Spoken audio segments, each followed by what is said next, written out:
blessed with the delicate features and wide, expressive eyes of their mother, Ambini. She was slight for her age, and the magic of puberty had yet to transform her body into the figure of a woman. As a result, she was self-conscious about her appearance, despite regular reassurances from Ahalya and Ambini that time would bring about the changes she so desired. Partly to keep pace with Sita, and partly to avoid being late for breakfast, Ahalya dressed hurriedly in a yellow pantsuit, or churidar, and matching scarf. She slipped on bangles and anklets and completed the ensemble by fastening a necklace around her neck and placing a delicate jeweled bindi on her forehead. "Ready, dear?" Ahalya asked Sita in English. It was a rule in the Ghai household that the girls could speak Hindi or Tamil only if spoken to by an adult in that language. Like all Indians privileged to rise into the ranks of the upper middle class, their parents dreamed of sending them to university in England and firmly believed that a mastery of English was the likeliest ticket to Cambridge or Oxford. The convent school where the girls boarded taught Hindi, the national language, and Tamil, the indigenous tongue of Tamil Nadu, along with English. But the convent sisters preferred to speak English, and the girls never quibbled with the rule. "Yes," Sita said wistfully, casting a fading glance toward the mirror. "I suppose." "Oh, Sita," Ahalya chided her. "A frown will not endear you to Vikram Pillai." The comment had the effect Ahalya intended. Sita's face brightened at the mention of the family's plans for the evening. Pillai was her favorite violinist.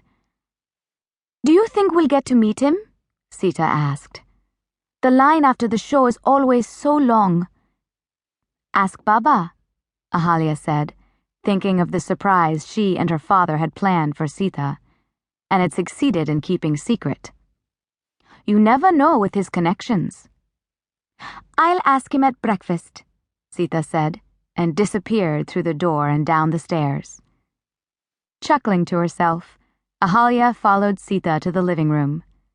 Together, the girls performed their puja, or morning worship, before the family idols of Ganesh, the elephant god of luck, and Rama, avatar of Vishnu, who stood on an altar in a corner of the room. Like most members of the merchant caste, the Ghais were predominantly secular and visited a temple or shrine only on rare occasions when seeking a boon from the gods. However, when the girl's grandmother came to visit, the incense sticks were lit and the puja prepared, and everyone, small and great, participated in the ritual. Entering the dining room, the sisters found their father, Naresh, their mother, and their grandmother assembled for breakfast. Before seating themselves, Ahalya and Sita touched their father's feet in a traditional sign of respect. Naresh smiled and gave them both a peck on the cheek. "Good morning, Baba," they said. "Good morning, my beauties." "Baba, do you know anyone who knows Vikram Pillai?" Sita asked. Naresh glanced at Ahalya and winked at Sita. "I will after tonight."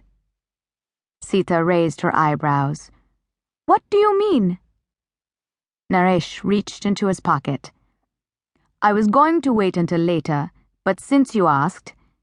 He pulled out a VIP pass and laid it on the table. "We'll meet him before the performance." Sita looked at the pass, and a smile blossomed on her face. She knelt down slowly and touched her father's foot a second time. "Thank you, Baba. Does Ahalya get to come?" "Why, of course," Naresh replied, placing 3 more VIP passes beside the first. "And your mother and grandmother as well." "We can ask him anything we like," Ahalya chimed in.